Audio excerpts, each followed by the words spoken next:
tardes. Nos encontramos nuevamente para dar continuidad a nuestro programa de la materia de Dirección Estratégica Financiera. El día de hoy vamos a tratar el tema del punto de equilibrio. El punto de equilibrio, ¿por qué es tan importante para las empresas?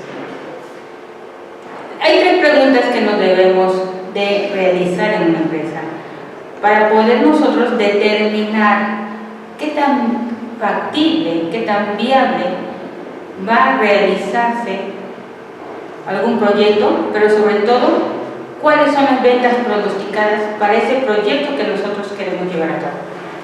Si nosotros queremos lanzar una nueva línea de producción, si queremos incrementar nuestro volumen de ventas también, por consiguiente, nuestros volúmenes de producción, y todo ello va a verse modificado por los costos fijos que tenemos en la empresa, los cuales pueden verse afectados, así como los costos variables.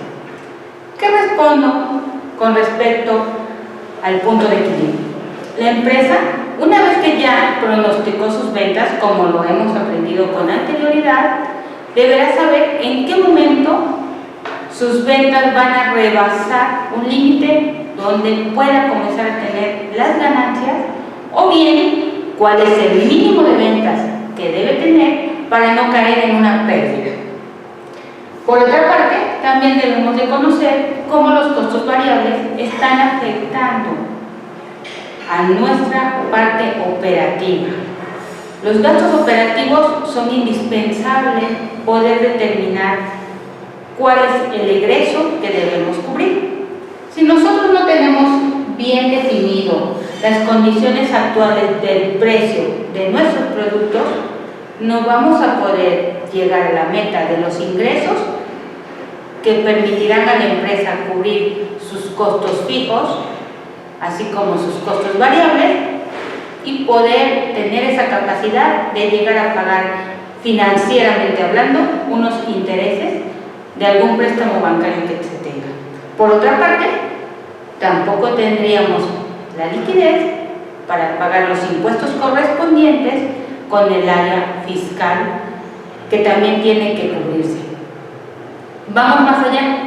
Una empresa donde tiene que cuantificar sus ventas para estimar unas posibles cantidades a obtener de ingresos que le permitan pagar un rendimiento de los accionistas comunes y los accionistas preferentes, que estamos hablando de los corporativos donde existen socios capitalistas que están esperando una retribución a esa inversión que se está realizando. Para todas esas cantidades que se analizan financieramente, debemos determinar el punto de equilibrio de una empresa. Entonces, vamos a pasar a explicar qué es el punto de equilibrio. El punto de equilibrio va a ser aquel en el cual voy a determinar tres factores.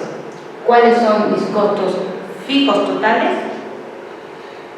Que están involucrados los costos variables y los costos fijos. Y por otra parte, el precio. Existen dos fórmulas para poder determinar el punto de equilibrio de una empresa. La primera, vemos que se ven involucrados los costos fijos totales entre el precio de venta menos el costo variable. En esta primera fórmula podemos determinar que la diferencia del precio del producto menos el costo variable unitario, en cuanto me está saliendo a mí ese producto, me va a dar lo que conocemos como margen de contribución en la parte de contabilidad. Por otra parte, los costos fijos totales va a ser la suma de ambos costos. ¿Qué va a pasar? ¿De qué ambos costos estamos hablando?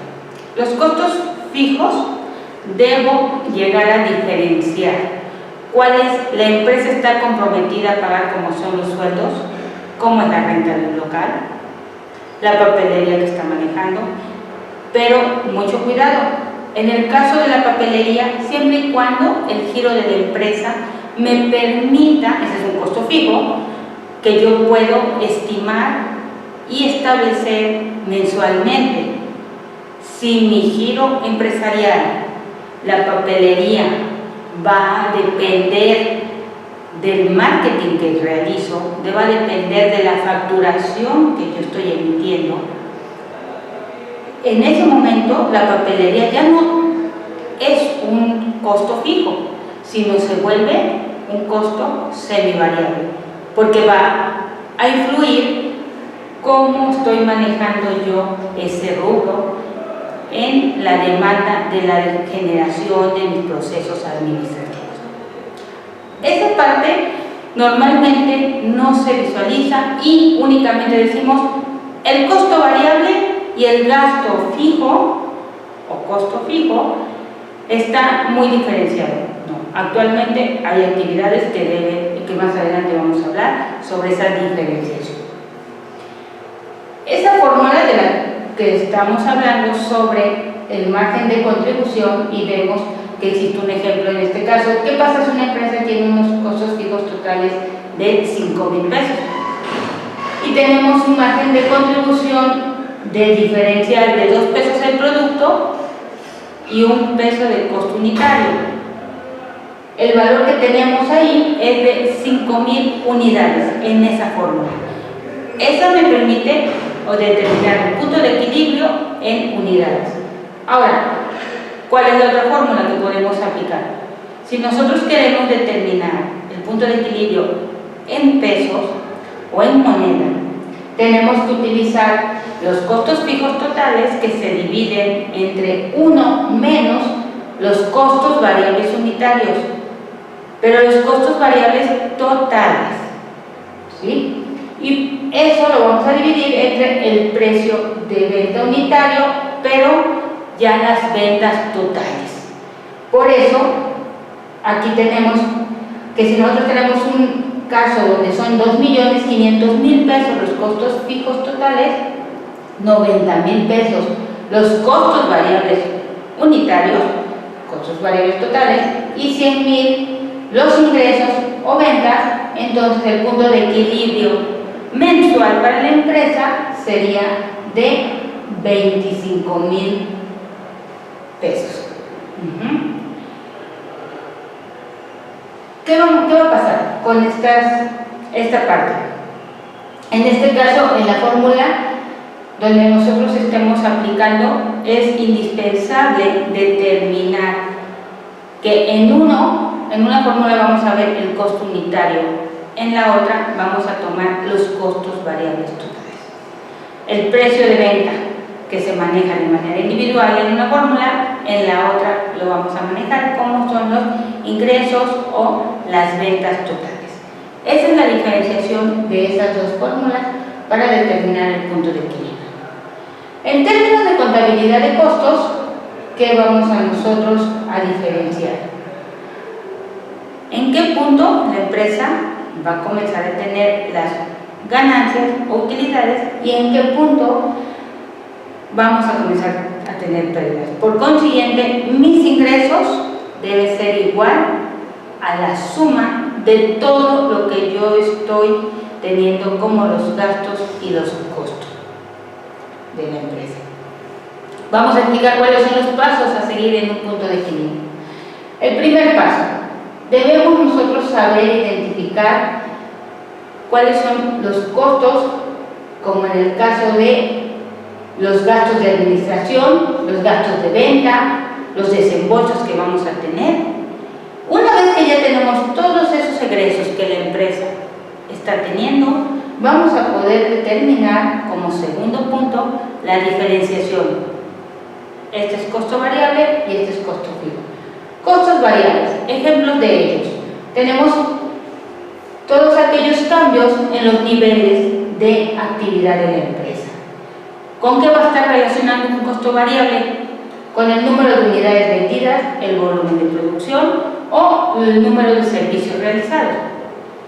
Es el caso de la materia prima que se requiere, el combustible, los salarios por hora, todo lo que me va a dar como producto el bien que voy a vender o el servicio que voy a ofrecer. En el caso de un restaurante, el costo variable unitario, dentro de él está el costo de venta. ¿Por qué? Porque las compras, los insumos, son precisamente lo que yo requiero, pero va a estar en función de la demanda de mis comensales, de la demanda de los servicios que son en sí el servicio de comida y de los platillos que yo voy a ofrecer y la diversificación de comida que yo voy a dar en el restaurante.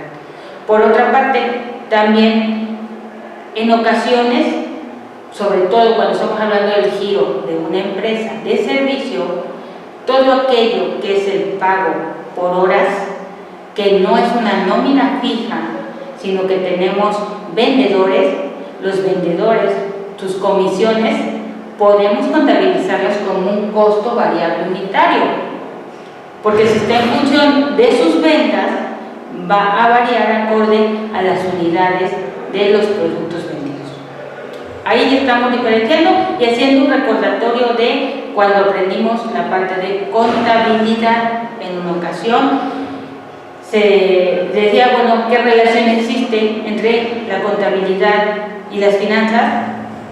Que el financiero va a poder llevar a cabo el análisis de los números generados en los estados financieros de la empresa, los cuales es la contabilidad de la empresa.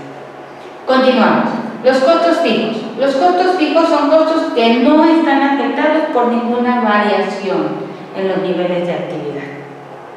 Ejemplo, alquileres, depreciación, seguros, ¿sí? Todo aquello que ya se hizo un contrato y que en definitivo tenemos que cubrir mensualmente en cierto plazo de tiempo.